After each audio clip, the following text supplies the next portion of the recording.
Aturan terbaru Bansos PKH di tahun 2024. Nah, kira-kira ada informasi terbaru apa ya teman-teman? Simak terus.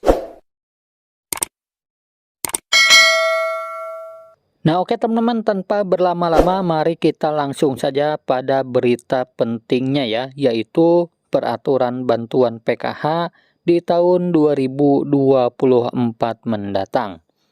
Nah, jadi di tahun 2024 nanti ada aturan terbaru ya teman-teman mengenai pencairan bantuan PKH tahun 2024. Nah, di mana untuk pencairan bantuan PKH di tahun 2024 itu masih sama ya teman-teman. Ada yang melalui kartu KKS dan ada juga yang melalui kantor pos Indonesia. Dan nominalnya pun bisa berbeda-beda tergantung komponen yang dimiliki. Nah, selain itu juga sudah ada peraturan yang sudah ditetapkan ya teman-teman dalam hal pencairan PKH di tahun 2024. Nah, jadi untuk bantuan PKH itu adalah bantuan bersyarat ya teman-teman. Jadi harus memiliki komponen PKH seperti anak balita, kemudian anak sekolah SD, anak sekolah SMP, anak sekolah SMA, kemudian penyandang disabilitas, dan juga komponen PKH lansia ya teman-teman, serta komponen ibu hamil. Nah, itu adalah komponen PKH ya teman-teman. Jadi bukan hanya anak balita atau anak sekolah saja, tetapi ibu hamil pun sama ya, masuk kategori komponen PKH. Kemudian penyandang disabilitas dan para lansia juga.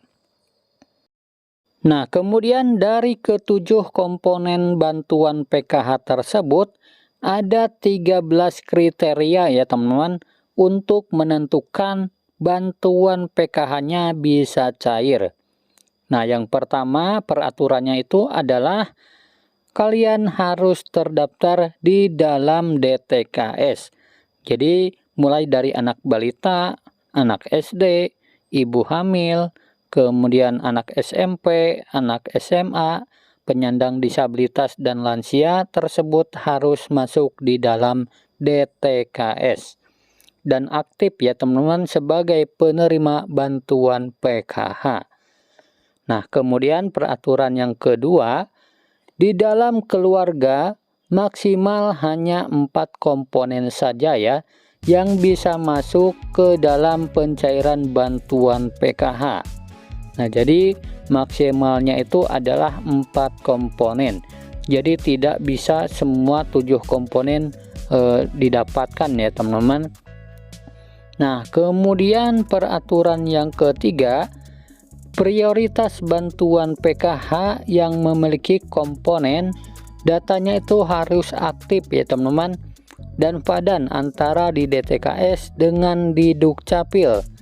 Nah, itu adalah yang harus dipatuhi ya teman-teman, karena bansos itu datanya harus padan dan valid.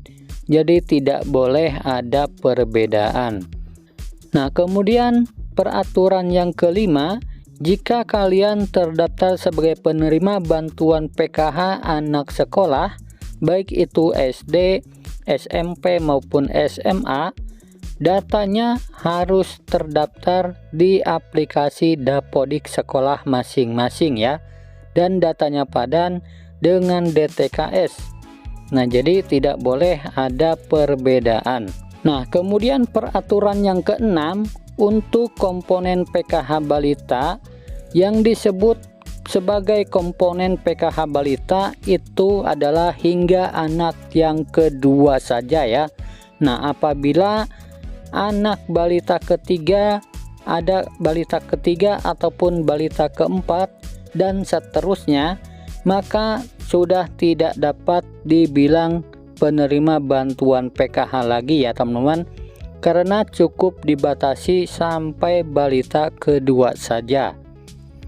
Nah, kemudian yang selanjutnya peraturannya adalah komponen anak balita umurnya itu adalah sekitar 0 sampai 6 tahun.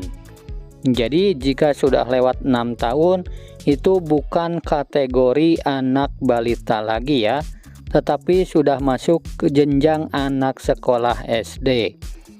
Nah, kemudian yang selanjutnya, yang peraturan ke-8 adalah yang dianggap komponen disabilitas, yang dianggap komponen itu hingga 4 orang ya teman-teman untuk komponen disabilitas.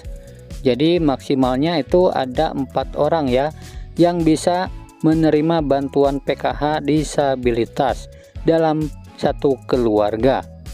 Nah, kemudian yang selanjutnya untuk komponen lansia, peraturannya adalah yang dibilang komponen PKH lansia sama ya teman-teman seperti penyandang disabilitas, yaitu maksimal 4 orang saja yang masuk dalam pencairan PKH. Nah, jadi dalam satu keluarga maksimalnya 4 orang ya untuk penyandang disabilitas dan komponen lansia. Nah, kemudian peraturan yang selanjutnya untuk komponen lansia tersebut usianya harus mencapai minimal umur 60 tahun ya teman-teman. Nah, minimalnya 60 tahun. Kemudian yang selanjutnya untuk komponen cucu itu juga bisa ya teman-teman masuk ke dalam pencairan bantuan PKH. Asalkan lolos sebagai penerima ya teman-teman dan memenuhi persyaratan. Nah, kemudian peraturan yang selanjutnya yang ke-12 untuk komponen ibu hamil yang dianggap atau dibilang komponen PKH ibu hamil adalah hanya sampai kehamilan yang kedua saja. Nah, jadi apabila hamil yang ketiga kalinya atau keempat kalinya itu sudah tidak bisa dapat bantuan PKH ya teman-teman. Jadi sudah tidak bisa dihitung komponen PKH lagi. Nah, kemudian peraturan yang terakhir adalah jika di dalam anggota keluarga memenuhi atau memiliki lebih dari satu komponen, maka yang dianggap penerima bantuan PKH adalah dari nominal yang paling tertinggi dahulu ya teman-teman. Nah, misalkan ada anak disabilitas atau penyandang disabilitas. Kemudian ada juga memiliki anak yang normal yang bersekolah di jenjang SD. Nah, sedangkan untuk nominal penyandang disabilitas dan anak sekolah SD itu nominalnya berbeda ya teman-teman. Lebih besar penyandang disabilitas dibanding dengan komponen anak SD. Nah, maka yang masuk komponen PKH adalah hanya komponen disabilitas terlebih dahulu ya, yang didahulukan.